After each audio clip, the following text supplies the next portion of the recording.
আজকে আমি জাভাস্ক্রিপ্ট টিউটোরিয়ালের দ্বিতীয় পার্ট নিয়ে আপনাদের মাঝে হাজির হয়েছি। আজকে আমি আপনাদের দেখাবো আপনারা কিভাবে জাভাস্ক্রিপ্ট ইউজ করবেন এবং কোথায় কোথায় আপনারা জাভাস্ক্রিপ্ট ইউজ করতে পারবেন, লিখতে পারবেন, সেটা আজকে আমি আপনাদের বুঝিয়ে দেব। তো অবশ্যই আপনারা আমার ভিডিওটা মনোযোগ সহকারে দেখবেন। অবশ্যই এটা আপনাদের অনেক কাজে লাগবে। আপনারা বিগিনার হিসেবে আপনাদের এটা জানা প্রয়োজন, আপনারা জাভাস্ক্রিপ্ট কোথায় কোথায় লিখতে পারবেন। তো চলুন শুরু করা যাক। তো দেখুন, এখানে আমরা আমাদের জাভাস্ক্রিপ্ট লিখেছিলাম, এখানে আমি চলে এসেছি। তো এখন আমি আপনাদের দেখিয়ে দেবো আপনারা কোথায় কোথায় জাভাস্ক্রিপ্ট ইউজ করতে পারবেন। তো এর আগে আমরা আপনাদের দেখিয়েছি আমরা বডিতে কিভাবে জাভাস্ক্রিপ্ট ইউজ করি, স্ক্রিপ্টের ভেতরে আমরা জাভাস্ক্রিপ্ট ইউজ করেছিলাম, এটা আপনারা দেখেছেন। এবং আমরা আরো 3 প্রকার ভাবে আমরা জাভাস্ক্রিপ্ট ইউজ করতে পারবো এবং সেটা কিভাবে করবেন সেটা আপনাদের দেখিয়ে দেব। তো প্রথমে আপনাদের দেখাবো আপনারা কিভাবে ইনলাইন ভাবে জাভাস্ক্রিপ্ট ইউজ করতে পারবেন। তো এখানে দেখুন বডি, আমি এখানে একটা ইনলাইন জাভাস্ক্রিপ্ট ইউজ করব। তো আমাদের বডিতে কিছু লোড করার জন্য এখানে আমি অনলোড নিয়ে নিচ্ছি অ্যান্ড এর ভেতরে আমি document.write ফাংশন নিয়ে নেব। এর ফলে আমাদের এটা যখন আমাদের বডি লোড হবে তখন এটা শো হবে। নিয়ে নিয়েছি অ্যান্ড এখানে আমি ফার্স্ট ব্র্যাকেট নিয়ে নিচ্ছি। তো দেখুন এখানে রেড মার্ক চলে এসেছে, যেহেতু আমাদের এখানে প্রথমেই ডাবল কোটেশন রয়েছে তার জন্য এখানে এটা দ্বিতীয়বার দেওয়া যাবে না। তো সেই ক্ষেত্রে এখানে আমরা সিঙ্গেল কোটেশন ইউজ করব। দেন এখন আমি এখানে দেখুন এখানে আমি যেহেতু কিছু লিখিনি তার জন্য আমাদের সাইটে শো হচ্ছে না কিছু।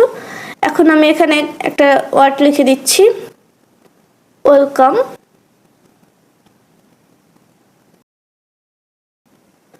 হয়ে গেছে।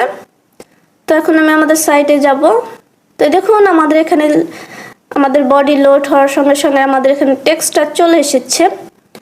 তো এখানে আমি আরেকটা ফাংশন ইউজ করে দেখাবো আপনাদের। এর পাশে এখানে আমি সেমিকোলন দিয়ে লাইন ফিনিশ করে দিলাম অ্যান্ড এর পাশে আমি অ্যালার্ট ফাংশন ইউজ করব।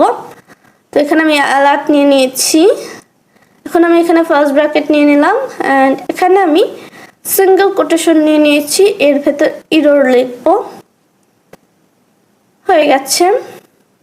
এখন আমি আমাদের সাইটে চলে যাচ্ছি, এখানে রিলোড দিয়ে দেব।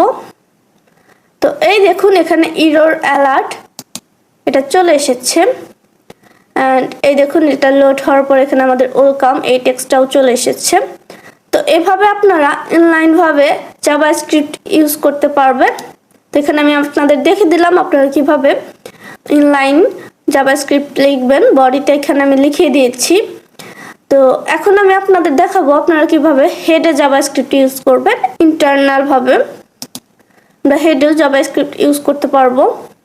তো আমি এখানে আপনাদের ইন্টারনাল ভাবে জাভাস্ক্রিপ্ট ইউজ করে দেখাবো। তো আমাদের এখানে জাভাস্ক্রিপ্ট লেখার জন্য স্ক্রিপ্ট নিয়ে নিতে হবে, যেভাবে আমরা বডিতে লিখেছিলাম ঠিক সেভাবে আমরা এখানে জাভাস্ক্রিপ্ট অ্যাড করব। তো এখানে আমি আবার document.write ফাংশন নিয়ে নেব। রাইট, দেন এখানে আমি টেক্সট দিয়ে দেব হ্যালো ওয়ার্ল্ড। হয়ে গেছে। এখন আমি আমাদের সাইটে চলে যাব অ্যান্ড এই দেখুন আমাদের এখানে টেক্সটটা চলে এসেছে আমাদের হেডে। তো এভাবে আপনারা ইন্টারনাল ভাবে জাভাস্ক্রিপ্ট অ্যাড করতে পারবেন। তো এখানে আমি হেডিং দিয়ে দিচ্ছি, হেডিং অন দিয়ে দেব। এর ফলে আমাদের টেক্সটটা বড় হয়ে যাবে।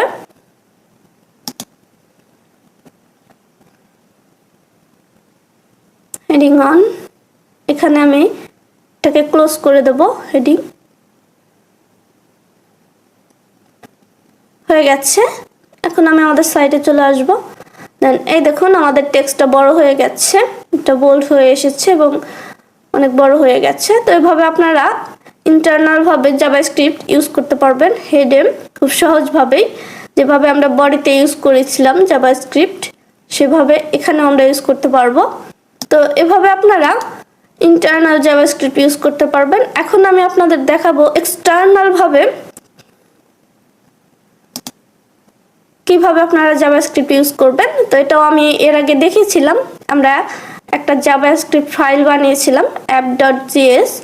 তো এখানে আমরা যেই জাভাস্ক্রিপ্ট লিখেছিলাম এই দেখুন এগুলো রয়েছে। এটা হচ্ছে এক্সটার্নাল ভাবে জাভাস্ক্রিপ্ট ইউজ করা অ্যান্ড এটা হচ্ছে সবচেয়ে বেস্ট।